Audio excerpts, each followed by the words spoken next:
가족이라는 이름 아래 당신은 얼마나 많은 것을 참아왔나요? 38살 도서관 사서 서윤은 8년간 조용히 살아왔습니다. 그런데 시아버지의 갑작스러운 입원 이후 그녀는 깨닫게 됩니다. 참는 사람은 계속 참아야 하고 말하지 않는 사람은 늘 괜찮은 사람이 되어버린다는 사실을요. 한 통의 전화 통화가 그녀의 인생을 흔들어 놓았습니다. 대체 무슨 일이 있었던 걸까요? 이 영상이 도움이 되셨다면 구독과 좋아요 부탁드립니다. 서윤의 하루는 언제나 같은 시간에 시작되었습니다. 아침 6시 30분에 일어나 간단한 아침을 준비하고 남편 민재가 출근하는 것을 배웅한 뒤 도서관으로 향했습니다. 그녀가 일하는 곳은 주택가 근처의 작은 공공도서관이었습니다. 크지 않은 공간이었지만 서윤에게는 편안한 안식처 같은 곳이었습니다. 책장 사이를 오가며 책 등을 정리하고 반납된 책들을 제자리에 꽂고 이용자들의 질문에 답하는 일상이었습니다. 조용하고 규칙적인 일이었지요. 서윤은 이런 삶이 좋았습니다. 소란스럽지 않고 예측 가능한 하루가 그녀에게는 안정감을 주었으니까요. 서윤은 원래 조용한 성격이었습니다.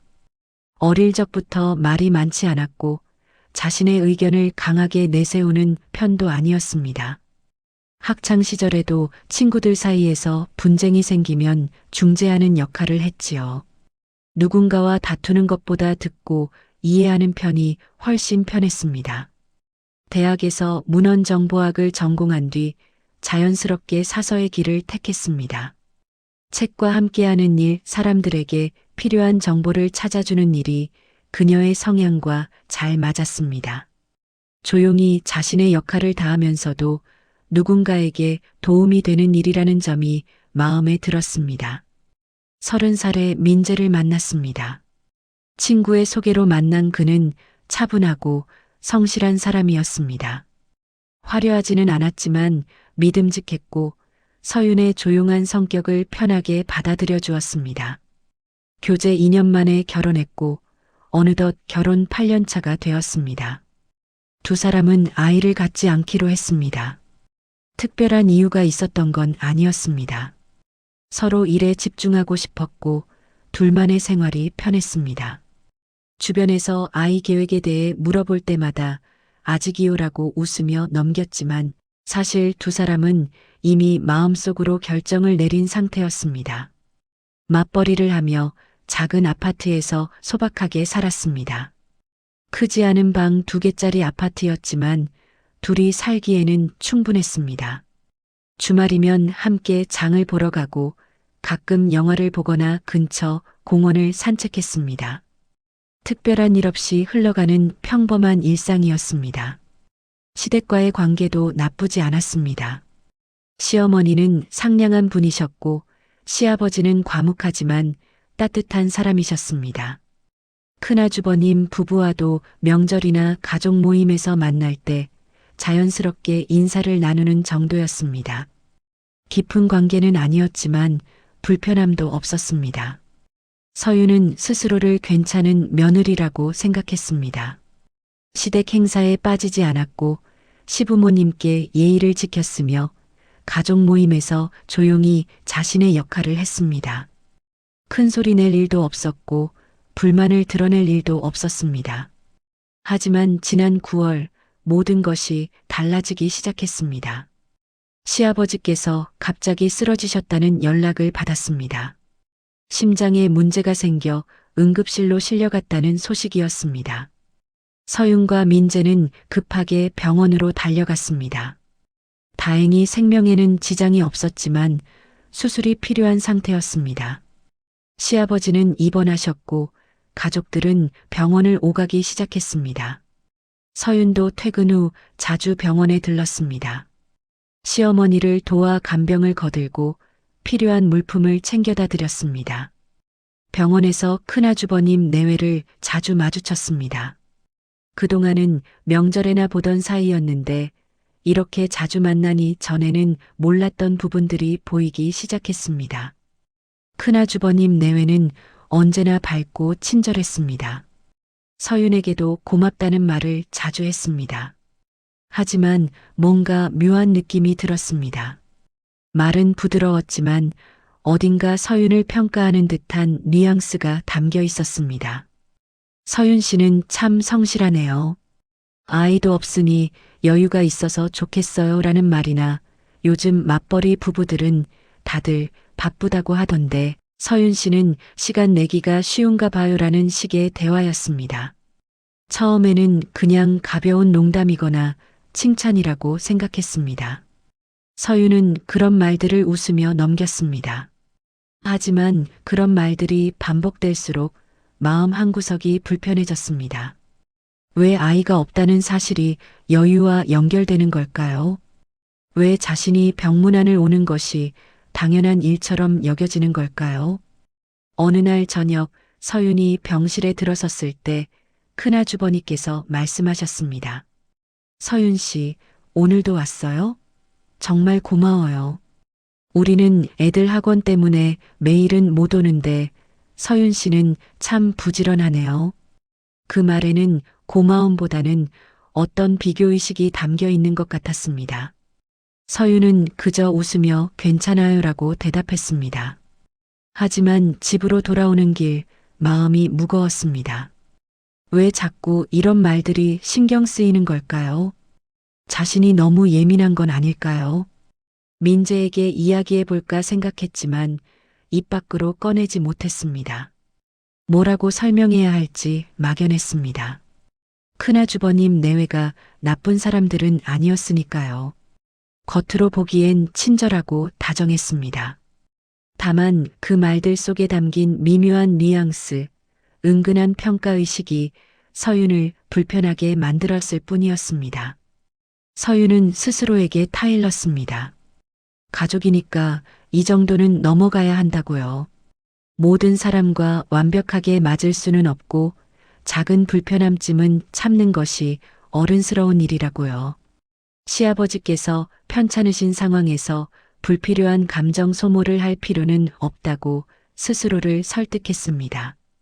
그렇게 서윤은 자신의 불편함을 삼켰습니다. 병원을 오가면서도 밝게 웃었고 큰아주버님 내외의 말에도 웃으며 대답했습니다. 누구도 서윤이 불편해하고 있다는 걸 눈치채지 못했습니다. 서윤 자신조차 그 불편함의 정체를 명확히 알지 못했습니다. 하지만 마음 한구석에는 설명하기 어려운 서늘함이 조금씩 쌓여가고 있었습니다.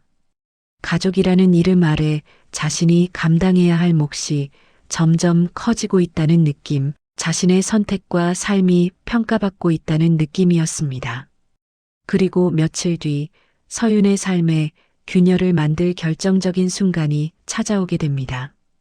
병원비와 간병비 이야기가 본격적으로 시작되었고 서윤은 우연히 듣게 된 한 통의 전화 통화로 인해 자신이 가족 안에서 어떤 위치에 놓여 있는지 깨닫게 될 것입니다. 시아버지의 수술은 성공적으로 끝났습니다. 하지만 회복 기간이 필요했고 입원은 예상보다 길어졌습니다. 처음에는 일주일 정도로 생각했던 입원 기간이 한 달을 넘어가기 시작했습니다. 자연스럽게 병원비와 간병비 이야기가 나오기 시작했습니다. 어느 일요일 오후 시댁에서 가족 모임이 있었습니다. 시아버지는 여전히 병원에 계셨지만 퇴원 준비와 비용 문제를 논의하기 위한 자리였습니다. 시어머니, 큰아주버님 내외, 그리고 서윤과 민재가 모였습니다. 시어머니께서 조심스럽게 말문을 여셨습니다. 애들아, 병원비가 생각보다 많이 나왔구나. 아버지 수술비에 입원비까지 합치면 꽤 되더라. 보험 처리되는 부분도 있지만 자부담이 적지 않아서 시어머니의 목소리는 떨리고 있었습니다. 큰아주버니께서 말씀하셨습니다. 어머니, 걱정 마세요. 우리가 다 같이 부담하면 되죠. 형제끼리 나눠서 내면 되잖아요. 그 말에 민재도 고개를 끄덕였습니다. 맞아요, 어머니. 당연히 도와드려야죠. 서윤도 마찬가지 생각이었습니다. 시아버지의 병원비를 돕는 건 당연한 일이었습니다. 가족이니까요. 서유는 조용히 앉아 이야기를 들었습니다. 시어머니께서 말씀을 이어가셨습니다. 그런데 사실 간병비도 만만치 않더라. 낮에는 내가 있지만 밤에는 간병인을 쓸 수밖에 없잖니. 한 달이 넘으니까 그것도 부담이 되고. 시어머니는 미안한 표정이었습니다. 큰아주버니가 말했습니다. 우리도 최대한 도와드릴게요. 그런데 솔직히 애들 학원비며 대출 이자며 저희도 빠듯하긴 해요. 그래도 형제들이 조금씩 더 부담하면 되지 않을까요? 그 말에 시어머니께서 말씀하셨습니다. 그래, 그렇게 하자. 민재 형제끼리 형편되는 만큼 조금씩 보태는 걸로. 서유는 그 자리에서 아무 말도 하지 않았습니다. 민재가 고개를 끄덕이며 알겠습니다. 어머니라고 대답했고 서윤도 그에 동의했습니다. 어려운 형편에 도와드리는 건 맞는 일이라고 생각했으니까요. 모임이 끝나고 화장실에 다녀오려던 서윤은 복도에서 큰아주버니의 전화 통화 소리를 우연히 듣게 되었습니다. 큰아주버니는 친구와 통화 중이었던 것 같았습니다. 아니, 병원비가 생각보다 많이 나왔어. 그래도 다행인 게 민재네가 있잖아. 걔네는 아이도 없고 맞벌이니까 여유 있을 거 아냐. 우리보다 훨씬 부담 능력이 되지. 사실 애들 키우는 것도 아니고 둘이 벌어서 쓰니까 저축도 많이 했을 거고. 서유는 그 자리에 얼어붙었습니다. 큰아주버니의 말이 계속 이어졌습니다. 어머니가 형제끼리 조금씩 더 부담하자고는 했는데 솔직히 민재네가 좀 더 내도 괜찮지 않겠어? 우린 애들 대학 보내야 되는데 민재네는 그런 것도 없잖아. 당연히 좀 더 감당해야지. 서윤의 가슴이 철렁 내려앉았습니다. 그 말은 도움을 요청하는 태도가 아니었습니다. 당연히 감당해야 할 몫처럼 이야기되고 있었습니다. 아이가 없다는 이유로 여유가 있을 거라는 추측만으로 서윤 부부의 부담을 당연하게 여기고 있었습니다. 서윤은 조용히 화장실로 들어갔습니다. 거울 속 자신의 얼굴이 창백해 보였습니다. 손을 씻으며 깊게 숨을 들이쉬었습니다. 마음이 복잡했습니다. 집으로 돌아오는 차 안에서 서윤은 민재에게 물었습니다. 여보, 우리 병원비 얼마나 부담하면 될 것 같아? 민재가 대답했습니다. 글쎄, 형님이랑 나랑 반반 정도 하지 않을까? 어머니가 형편되는 만큼이라고 하셨으니까. 서윤이 조심스럽게 말했습니다. 근데 큰아주버니 통화하시는 거 들었어. 우리가 아이도 없고 여유 있으니까 더 내도 된다고 하시더라. 민재는 잠시 침묵했다가 말했습니다. 그게 무슨 소리야? 형님이 그런 말을 했어? 서윤은 자세히 설명했습니다. 민재는 난감한 표정을 지었습니다. 형님이 그렇게까지 생각하실 줄은 몰랐네. 근데 뭐 부모님 일이니까 조금 더 보태는 건 괜찮지 않을까? 우리도 형편이 안 되는 건 아니잖아. 서윤은 할 말을 잃었습니다. 민재의 말도 틀린 건 아니었습니다. 형편이 안 되는 건 아니었으니까요. 하지만 뭔가 석연치 않았습니다. 도와드리는 것과 당연하게 더 많은 부담을 지는 것은 다른 문제였으니까요. 며칠 후 시어머니께서 전화를 하셨습니다. 민재야, 병원비 정산했는데 내가 300만 원 정도 부담해주면 될 것 같아. 큰형님은 200만 원 내시기로 했어. 민재는 네, 알겠습니다 하고 전화를 끊었습니다. 서유는 그 금액을 듣고 놀랐습니다. 300만 원과 200만 원, 100만 원 차이였습니다. 서윤이 물었습니다. 왜 우리가 더 많이 내는 거야? 민재가 대답했습니다. 큰형님네가 좀 어려우신가 봐. 애들도 키우시고 하니까. 서윤은 참았습니다. 하지만 마음속에서는 의문이 커져갔습니다. 왜 우리의 사정은 고려되지 않는 걸까요? 아이가 없다고 해서 우리 돈이 가벼운 건 아닌데. 우리도 저축하고 미래를 준비하고 있는데 일주일 후 시어머니께서 다시 전화하셨습니다. 민재야, 미안한데 간병비가 좀 더 나왔어. 내가 100만 원만 더 보태줄 수 있을까? 민재는 또 네 하고 대답했습니다. 서유는 더 이상 참을 수 없었습니다. 민재에게 말했습니다. 여보, 이건 좀 이상하지 않아? 왜 자꾸 우리한테만 더 달라고 하는 거야? 민재가 답했습니다. 부모님 일인데 뭐 어쩌겠어. 조금 더 보태는 거지. 서유는 처음으로 분명하게 말했습니다. 난 돕는 건 당연하다고 생각해. 하지만 왜 우리만 계속 더 내야 하는지 이해가 안 돼. 큰아주버니는 우리가 아이도 없고 여유 있다고 생각하시는 것 같은데 그건 우리 사정을 전혀 모르고 하는 말이야. 민재는 난처한 표정이었습니다. 그래도 서유나 가족인데 너무 계산적으로 따지는 건 좀. 그 말에 서유는 가슴이 답답해졌습니다. 계산적이라는 말이 마치 서윤을 이기적인 사람으로 만드는 것 같았습니다. 서윤은 조용히 말했습니다. 계산적인 게 아니라 공평함을 이야기하는 거야. 나도 돕고 싶어. 하지만 왜 우리 부담만 계속 늘어나는지, 왜 우리 형편은 아무도 묻지 않는지 궁금한 거야. 민재는 한숨을 쉬었습니다. 알았어. 그럼 어머니께 한번 말씀드려 볼게. 하지만 그 말에는 확신이 없었습니다. 며칠이 지났지만 민재는 아무 말도 하지 않았습니다. 서윤도 더 이상 재촉하지 않았습니다. 말해봤자 소용없을 것 같았으니까요. 한 달 후 시아버지께서 퇴원하셨습니다. 가족들이 모여 퇴원을 축하하는 자리가 마련되었습니다. 큰아주버니께서 서윤에게 말했습니다. 서윤 씨, 이번에 정말 고마웠어요. 서윤 씨네 덕분에 아버님 치료 잘 받으셨어요.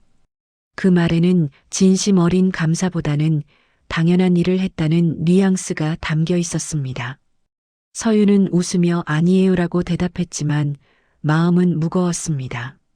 집으로 돌아온 서윤은 침대에 누워 천장을 바라보았습니다. 자신이 처음으로 깨달은 사실이 있었습니다. 참는 사람은 계속 참아야 하고 말하지 않는 사람은 늘 괜찮은 사람이 되어버린다는 것이었습니다. 지난 8년간 서유는 조용히 살아왔습니다. 불편한 말도 웃으며 넘겼고 부당한 대우도 참았습니다. 가족이니까 이해해야 한다고 생각했습니다. 하지만 그 침묵이 평화를 지킨 게 아니었습니다. 오히려 불균형을 키워온 거였습니다. 서유는 자신이 가족 안에서 어떤 위치에 놓여 있는지 분명히 알게 되었습니다. 요구하지 않으니 배려받지 못하고 불편함을 표현하지 않으니 편한 사람 취급을 받고 아이가 없으니 여유가 있을 거라 추측당하는 위치였습니다. 그날 밤 서유는 오랫동안 잠들지 못했습니다. 억울함보다 스스로를 지켜주지 못한 시간들이 서러웠습니다. 언제부터 자신의 목소리를 잃어버린 걸까요? 언제부터 참는 것이 미덕이라고 착각한 걸까요? 서유는 결심했습니다. 더 이상 이렇게 살 수 없다고요. 가족이라는 이름 아래 자신을 지우며 살 수 없다고요. 앞으로는 달라져야 한다고요. 하지만 어떻게 달라져야 할까요? 어디서부터 시작해야 할까요? 서유는 아직 답을 찾지 못했습니다. 다만 한 가지는 분명했습니다. 변해야 한다는 것, 그리고 그 변화는 지금 이 순간부터 시작되어야 한다는 것이었습니다. 서유는 변화를 결심했지만 쉽지 않았습니다.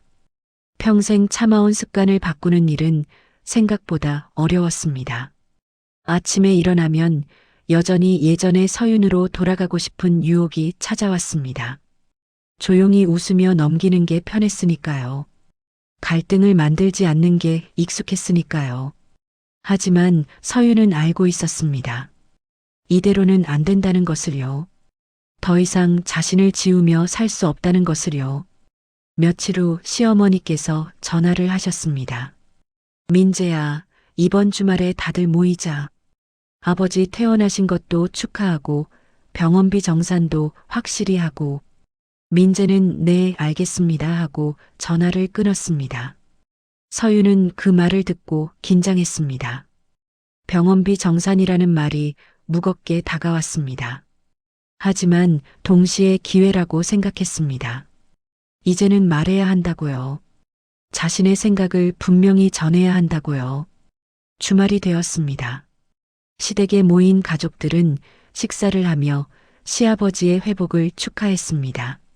시아버지는 많이 좋아지셨지만 아직 완전히 회복된 건 아니었습니다. 몸조리가 필요한 상태였습니다. 식사 후 시어머니께서 봉투 하나를 꺼내셨습니다. 애들아, 이번에 병원비 정산 내역이야. 보험 처리된 부분 빼고 우리가 부담해야 할 금액이 나왔어. 큰아주버니가 물었습니다. 총 얼마예요, 어머니? 시어머니께서 대답하셨습니다. 1,000만 원 정도 나왔구나. 형제끼리 나눠서 부담하면 되는데. 서윤은 숨을 깊이 들이쉬었습니다. 그리고 조심스럽게 입을 열었습니다. 어머니, 정산 내역을 함께 확인해도 될까요? 어떤 항목들이 있는지 같이 보면 좋을 것 같아서요. 그 순간 공기가 달라졌습니다. 테이블 위에 침묵이 흘렀습니다. 큰아주버니가 서윤을 쳐다보았습니다. 시어머니도 놀란 표정이었습니다. 큰아주버니가 말했습니다. 서윤 씨, 그게 무슨 소리예요? 가족끼리 너무 계산적인 거 아니에요? 그 말투에는 불편함이 묻어났습니다. 서윤의 가슴이 두근거렸습니다. 하지만 물러서지 않았습니다. 계산적이라기보다는 투명하게 하고 싶어서 그래요. 다 같이 부담하는 거니까 어떤 항목에 얼마가 들어갔는지 아는 게 맞지 않을까요? 큰아주버니가 다시 말했습니다. 그렇게까지 할 필요가 있나요? 어머니가 정리하신 거면 그냥 믿고 내면 되지. 가족인데 뭘 그렇게 따지려고 해요. 그 말이 서윤의 마음을 깊이 흔들었습니다. 가족이라는 말이 공평함을 요구하지 말라는 뜻처럼 들렸습니다. 가족이니까 묻지 말고 따르라는 의미처럼 느껴졌습니다. 서윤은 떨리는 목소리로 말했습니다. 가족이니까 더 투명해야 하는 거 아닐까요? 서로 신뢰하려면 분명하게 하는 게 맞다고 생각해요. 민재가 옆에서 서윤의 손을 잡았습니다. 서윤이 말이 맞아요, 형님. 우리도 정산 내역 보고 싶어요. 그게 가족끼리 더 좋은 거 아닐까요? 시어머니께서 조심스럽게 봉투를 펼치셨습니다. 그래, 그럼 같이 보자. 사실 나도 자세히 정리해 둔 게 있어. 내역을 확인하는 동안 서윤은 안도했습니다. 시어머니께서는 정직하게 모든 걸 기록해 두셨습니다. 수술비, 입원비, 간병비, 약값까지 영수증과 함께 정리되어 있었습니다. 큰아주버니가 말했습니다. 그럼 이걸 형제끼리 어떻게 나눌 건데요? 서윤이 대답했습니다. 반반으로 나누면 어떨까요? 형제니까 똑같이 부담하는 게 공평하지 않을까요? 큰아주버니의 표정이 굳어졌습니다. 우리는 애들 키우느라 형편이 빠듯한데 민재네는 아이도 없잖아요. 그 말에 서윤은 분명하게 대답했습니다.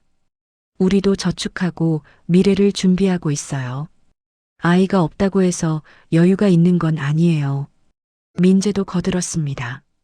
형님, 우리도 사정이 있어요. 반반으로 나누는 게 맞는 것 같아요. 결국 형제들은 병원비를 똑같이 나눠 부담하기로 했습니다. 큰아주버니는 불편한 표정이었지만 더 이상 반대하지 않았습니다. 집으로 돌아오는 길, 서윤은 온몸에 힘이 빠졌습니다. 짧은 대화였지만 평생 쌓아온 습관을 깨는 일이었습니다. 너무 힘들었습니다. 현관문을 열고 들어서자마자 서윤은 주저앉아 울었습니다. 억눌렀던 감정이 터져나왔습니다. 억울함, 분노, 서러움, 안도감이 뒤섞인 눈물이었습니다. 민재가 옆에 앉았습니다. 서윤아, 미안해. 그동안 내가 너무 무심했어. 서윤은 눈물을 닦으며 말했습니다. 나도 미안해. 진작 말했어야 했는데 계속 참기만 했어. 두 사람은 오랫동안 이야기를 나눴습니다. 서윤은 그동안 느꼈던 모든 불편함을 털어놓았습니다. 큰아주버니 내외의 말투, 당연하게 여겨지던 희생, 아이 없는 부부를 바라보는 시선들. 민재는 진심으로 사과했습니다. 내가 너를 지켜주지 못했구나. 가족이니까 괜찮을 거라고만 생각했어. 내 마음을 몰랐어. 서윤이 대답했습니다. 나도 말하지 않았잖아. 우리 둘 다 잘못이야. 그날 밤 두 사람은 처음으로 부부로서의 기준을 다시 세웠습니다. 앞으로의 도움은 투명하게, 부담은 공평하게 나누기로 했습니다. 그리고 무엇보다 중요한 원칙 하나를 정했습니다. 존중받지 못하는 자리에서는 물러나기로요. 며칠 후 서윤은 도서관에서 새로운 프로젝트를 시작했습니다. 중년 여성과 경력 단절을 겪은 사람들을 위한 독서 모임이었습니다. 처음 제안했을 때 관장님은 흔쾌히 승낙해 주셨습니다. 첫 모임에는 10명의 여성들이 모였습니다. 서로의 이야기를 나누며 공감하고 위로했습니다. 한 여성이 말했습니다. 저는 결혼하고 나서 제 이름을 잃어버린 것 같아요. 누구 엄마, 누구 아내로만 불리죠. 다른 여성도 말했습니다. 저도요. 제가 뭘 좋아하는지, 뭘 원하는지 잊어버렸어요. 서윤은 그들의 말에 깊이 공감했습니다. 자신도 그랬으니까요. 모임이 거듭될수록 서윤은 변화했습니다. 사람들 앞에서 자신의 생각을 말하는 게 자연스러워졌습니다. 다른 사람의 이야기를 들으며 자신도 돌아보게 되었습니다. 어느 날 시어머니께서 서윤을 따로 만나자고 하셨습니다. 서윤은 긴장했지만 만나기로 했습니다. 조용한 카페에서 시어머니와 마주 앉았습니다. 시어머니께서 조심스럽게 말씀하셨습니다. 서윤아, 지난번 일로 놀랐구나. 내가 그렇게 답답했는지 몰랐어. 서윤은 차분하게 대답했습니다. 어머니, 저도 미안해요. 진작 말씀드렸어야 했는데. 시어머니께서 말씀하셨습니다. 큰애가 좀 배려가 없었던 것 같아. 내가 타일렀어. 앞으로는 공평하게 하자고. 서윤은 고개를 끄덕였습니다. 감사해요, 어머니. 서윤은 처음으로 시어머니께 솔직하게 마음을 전했습니다. 어머니, 저는 가족이 소중해요. 그래서 더 공평하고 투명했으면 좋겠어요. 가족이기에 더 지켜야 할 선이 있다고 생각해요. 시어머니께서 서윤의 손을 잡으셨습니다. 그래, 내 말이 맞아. 미안하다, 서윤아. 앞으로는 더 신경 쓸게. 그 대화는 갈등이 아닌 경계였습니다. 서윤은 누군가를 밀어내지 않으면서도 자신을 지킬 수 있다는 사실을 배웠습니다.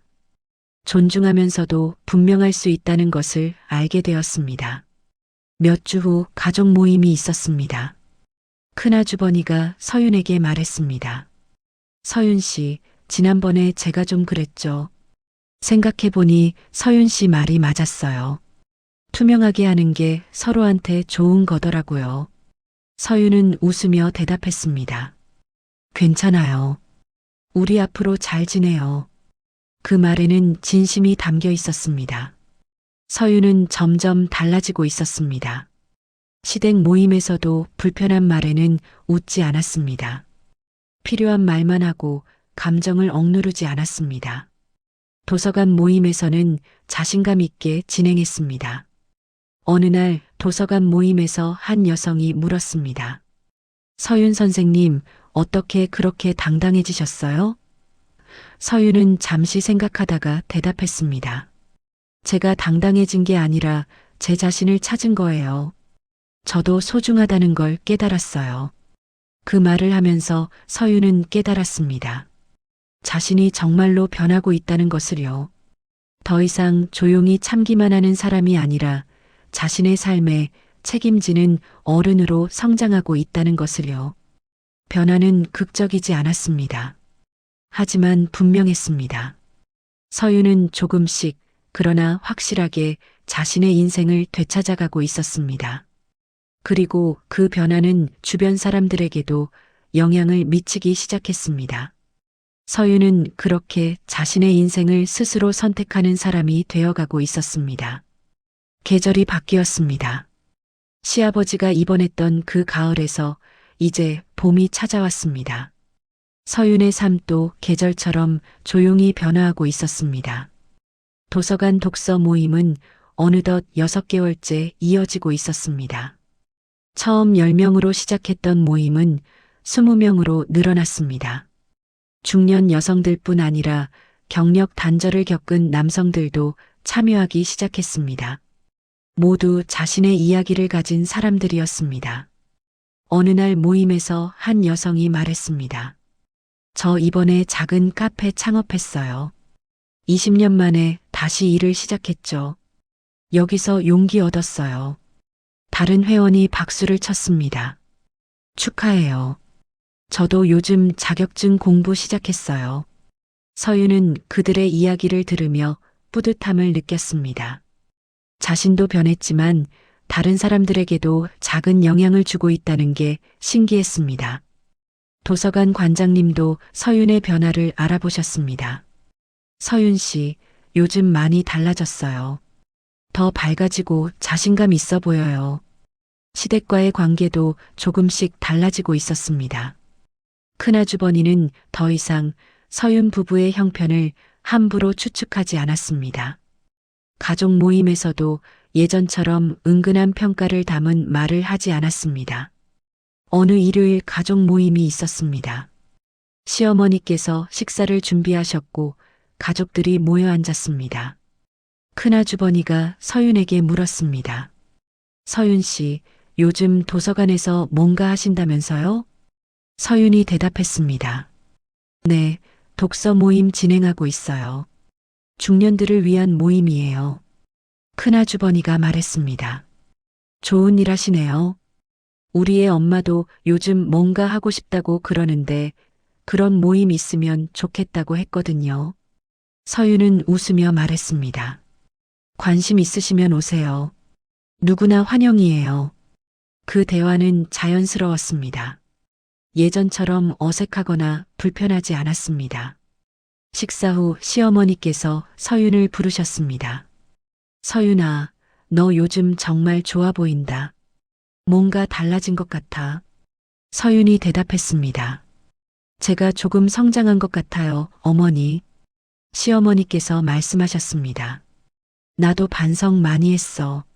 내가 얼마나 힘들었을지 이제야 알겠더라. 며느리니까 당연히 참아줄 거라고만 생각했어. 미안하구나. 서윤은 시어머니의 손을 잡았습니다. 괜찮아요, 어머니. 저도 말을 안 했잖아요. 이제는 다 괜찮아요. 시어머니께서 조심스럽게 말씀하셨습니다. 큰애한테도 이야기했어. 앞으로는 형제들한테 똑같이 대하라고. 너희가 아이 없다고 해서 더 요구하는 건 잘못됐다고 말했어. 서윤은 고마웠습니다. 감사해요, 어머니. 시어머니의 눈가가 촉촉해졌습니다. 사실 나도 젊었을 때 비슷한 경험이 있었어. 시집살이 하면서 참았던 게 한두 가지가 아니었지. 그래서 너한테 미안해. 내가 겪었던 걸 너한테도 반복하게 했구나. 서윤은 시어머니를 이해할 수 있었습니다. 어머니도 힘드셨겠어요. 이제라도 우리 서로 솔직하게 지내요. 두 사람은 오랫동안 이야기를 나눴습니다. 며느리와 시어머니가 아닌 한 사람과 한 사람으로요. 민재와의 관계도 더 깊어졌습니다. 남편은 이제 서윤의 이야기를 진심으로 들었습니다. 서윤도 자신의 감정을 솔직하게 표현했습니다. 두 사람은 처음으로 진짜 부부가 되어가고 있었습니다. 어느 날 저녁 민재가 말했습니다. 서윤아, 고마워. 내가 용기 내줘서. 나도 많이 배웠어. 서윤이 물었습니다. 뭘 배웠는데? 민재가 대답했습니다. 가족이라고 해서 다 참고 넘어가는 게 아니라는 거. 존중하면서도 선을 지키는 게 중요하다는 거. 서윤은 웃었습니다. 나도 많이 배웠어. 말하지 않으면 아무도 모른다는 거. 내가 나를 지켜야 한다는 거. 민재가 서윤을 안았습니다. 앞으로도 뭐든지 말해줘. 내가 들을게. 몇 달 후 서윤은 도서관에서 작은 강연회를 열었습니다. 주제는 중년의 재발견이었습니다. 50명이 넘는 사람들이 모였습니다. 서윤은 떨리는 마음으로 무대에 섰습니다. 안녕하세요. 저는 평범한 도서관 사서 서윤입니다. 오늘 제 이야기를 나누고 싶어서 이 자리에 섰습니다. 서윤은 자신의 경험을 솔직하게 이야기했습니다. 참아왔던 시간들, 깨달음의 순간들, 변화의 과정들을요. 청중들은 조용히 듣다가 공감의 박수를 보냈습니다. 강연이 끝난 후 한 여성이 다가왔습니다. 선생님, 저도 비슷한 경험이 있어요. 오늘 강연 듣고 용기가 났어요. 저도 이제 말해야겠어요. 서윤은 그녀의 손을 잡았습니다. 할 수 있을 거예요. 저도 했으니까요. 그날 서윤은 알았습니다. 자신의 이야기가 누군가에게 힘이 될 수 있다는 것을요. 여름이 왔습니다. 시아버지는 완전히 회복하셨습니다. 가족들은 시아버지의 회복을 축하하며 소풍을 갔습니다. 공원에서 돗자리를 펴고 앉아 도시락을 먹었습니다. 큰아주버님 내외도 함께였습니다. 예전과는 분위기가 달랐습니다. 더 편안하고 자연스러웠습니다. 큰아주버니가 서윤에게 말했습니다. 서윤 씨 덕분에 우리도 많이 생각하게 됐어요. 가족이라는 이유로 당연하게 여긴 게 많았더라고요. 서윤이 대답했습니다. 저도 배웠어요. 말하지 않으면 아무도 모른다는 거요. 두 사람은 웃었습니다. 그 웃음에는 이해와 용서가 담겨 있었습니다. 시아버지께서 서윤을 불렀습니다. 서윤아, 이리 와봐. 서윤이 다가가자 시아버지께서 말씀하셨습니다. 내가 아팠을 때 많이 고생했지? 고맙다. 서윤은 고개를 저었습니다. 아니에요, 아버지. 괜찮았어요. 시아버지께서 말씀하셨습니다. 너 많이 달라졌구나. 전보다 훨씬 당당해 보여. 그게 좋다. 서윤은 그 말에 뭉클했습니다. 자신의 변화를 인정받은 것 같았습니다. 저녁이 되어 집으로 돌아오는 길이었습니다. 차 안에서 민재가 물었습니다. 행복해? 서윤이 대답했습니다. 응, 행복해. 예전과는 다른 종류의 행복이야. 민재가 물었습니다. 어떻게 다른데? 서윤은 잠시 생각하다가 말했습니다. 예전엔 그냥 조용히 평화로운 게 행복이었어. 근데 지금은 내가 나답게 사는 게 행복이야. 내 목소리를 내는 게 행복이고. 며칠 후 서윤은 도서관 책상에 앉아 지난 1년을 떠올렸습니다. 시아버지의 입원으로 시작된 긴 여정이었습니다. 그 과정에서 서윤은 많은 것을 잃었지만 더 많은 것을 얻었습니다. 조용함 대신 당당함을 얻었습니다. 참음 대신 솔직함을 배웠습니다. 그리고 무엇보다 자신을 찾았습니다. 38살에 처음으로 진짜 어른이 된 것 같았습니다. 서윤은 컴퓨터를 켜고 새로운 독서 모임 공지를 작성하기 시작했습니다. 이번에는 나다운 삶 찾기라는 주제였습니다. 키보드를 두드리며 서윤은 미소 지었습니다.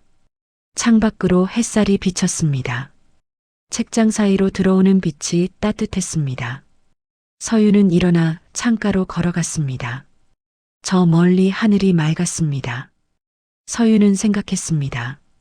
이것이 끝이 아니라 시작이라는 것을요. 앞으로도 어려움은 있을 것입니다. 하지만 이제 서윤은 알고 있었습니다.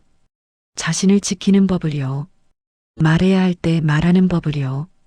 그리고 존중받으며 사는 법을요. 이 이야기는 복수가 아닌 기준에 대한 이야기였습니다.